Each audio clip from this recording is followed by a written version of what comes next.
Opening के संकेत निकल कर आ रहे थे। इनफैक्ट आधे घंटे पहले करीब 30 अंकों की तेजी दिखाई दे रही थी, लेकिन अब करीब 5 अंकों की गिरावट के साथ गिफ्ट निफ्टी 25,030 के आसपास कारोबार करता हुआ कल के सत्र में तेजी दिखी थी, लेकिन आज एशियाई बाजारों से संकेत कमजोर ही निकल कर आ रहे हैं। जापान, कोरिया, चीन, हांगकांग, वहां से कोई बड़े पॉजिटिव संकेत तो नहीं, नेगेटिव संकेत ही है, जिसके चलते गिफ्ट निफ्टी भी सपाट ओपनिंग के संकेत 25,000 के पार कारोबार करता हुआ। लेकिन याद रखें, कल अमेरिकी बाजार मेमोरियल डे के चलते बंद थे, लेकिन अमेरिकी फ्यूचर्स में आज सुबह एक्शन दिखा है।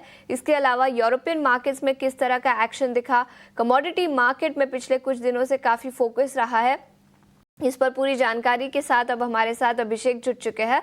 अभिषेक, गुड मॉर्निंग। अमेरिकी बाजारों में थोड़ी सी अच्छी खबर निकल कर आई। यूरोपियन यूनियन पर जो टैरिफ लगाए थे उसे डीले किया, जिसके चलते अमेरिकी फ्यूचर्स आज भी हरे निशान में कारोबार करते हुए। आशीषा, बिल्कुल हाँ, बिल्कुल। देखिए, वो खबर तो आ गई थी वीकेंड पर और भारतीय बाजार में कल हमने उसका असर भी देखा।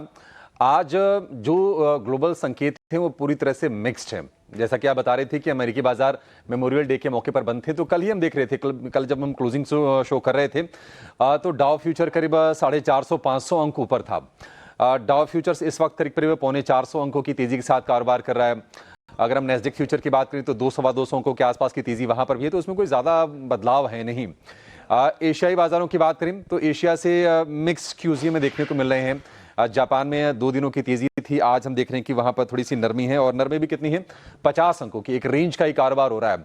आप हांगकांग को देखिए या फिर चाइना को देखेंगे, अगर कोरिया को देखेंगे तो वहां पर भी फ्लैट टू नेगेटिव कारोबार होता हुआ दिखेगा, तो कोई खास क्यूज है नहीं।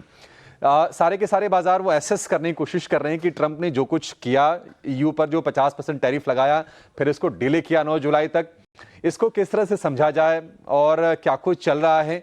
ये वेट एंड वॉच वाला मूड है बाजारों में फिलहाल। एक नए ट्रिगर का इंतजार भी कर रहे हैं बाजार। अगर हम अन्य संकेतों की बात करें तो वहां पर भी लेवल्स आपको कमोबेश अनचेंज्ड ही दिखेंगे। आप सोना देखिए, $3350 के आसपास के भाव हैं। क्रूड देखिए, $65 के आसपास के क्रूड के प्राइसेस हैं। बॉन्ड यील्ड में भी कोई खास हम परिवर्तन देख नहीं रहे हैं। 10 ईयर के बॉन्ड यील्ड है वो 1 बेसिस पॉइंट जरूर नीचे आई है, 4.49% की रीडिंग है। इसके अलावा डॉलर इंडेक्स थोड़ी सी नरमी और दिखाकर 98.85 के लेवल हैं डॉलर इंडेक्स के। तो मतलब ऐसा लग रहा है कि कल वाले ही लेवल से थोड़े थोड़े रिवाइज होके, और उसके चलते ही आप देखेंगे कि गिफ्ट निफ्टी कोई खास संकेत दे नहीं रहा है। मतलब सपाट शुरुआत होने की उम्मीद है। 6 अंक नीचे कारोबार कर रहा है। बाकी ट्रंप की तरफ से स्टेटमेंट आ रहे हैं, ट्रंप कह रहे हैं कि नहीं, तमाम देश हैं जो हमसे डील करना चाह रही है, काफ़ी अच्छा है ये देखना। लेकिन इस बीच एक पीटीआई के हवाले से खबर आई है, वो ये कि अगले हफ्ते या अगले कुछ हफ्तों में यूएस का एक उच्च स्तरीय प्रतिनिधिमंडल भारत आएगा व्यापार पर और टैरिफ पर बातचीत करने के लिए, और ये फाइनल राउंड की बातचीत होगी। देखिए, 9 जुलाई की डेडलाइन है। अमेरिका ने जो रेसिप्रोकल टैरिफ लगाया था 26% का, उसकी डेडलाइन 9 जुलाई है, और भारत ये कोशिश कर रहा है कि 26% के रेसिप्रोकल टैरिफ से पूरी तरह से छूट पाया जाए। काफी ज्यादा पुश कर रहा है इस बात को लेकर भी कि जो 10% की बेसलाइन टैरिफ अभी लगा हुआ है, जो पे करना पड़ रहा है, उससे भी आजादी मिले। तो किस तरह से नेगोशिएशंस होते हैं ये देखने वाली चीज होगी। इस बीच भारत के चीफ नेगोशिएटर राजेश अग्रवाल, जो कि डिपार्टमेंट ऑफ कॉमर्स में स्पेशल सेक्रेटरी हैं, वो 4 दिन के दौरे के बाद अमेरिका से लौटे हैं, वॉशिंगटन गए थे, वहां पर उनकी बातचीत हुई। उनके काउंटर पार्ट से पीयूष गोयल, जो कि कॉमर्स मिनिस्टर है, वो भी अमेरिका के दौरे पर थे। तो कुछ कंस्ट्रक्टिव बातचीत जरूर हुई होगी।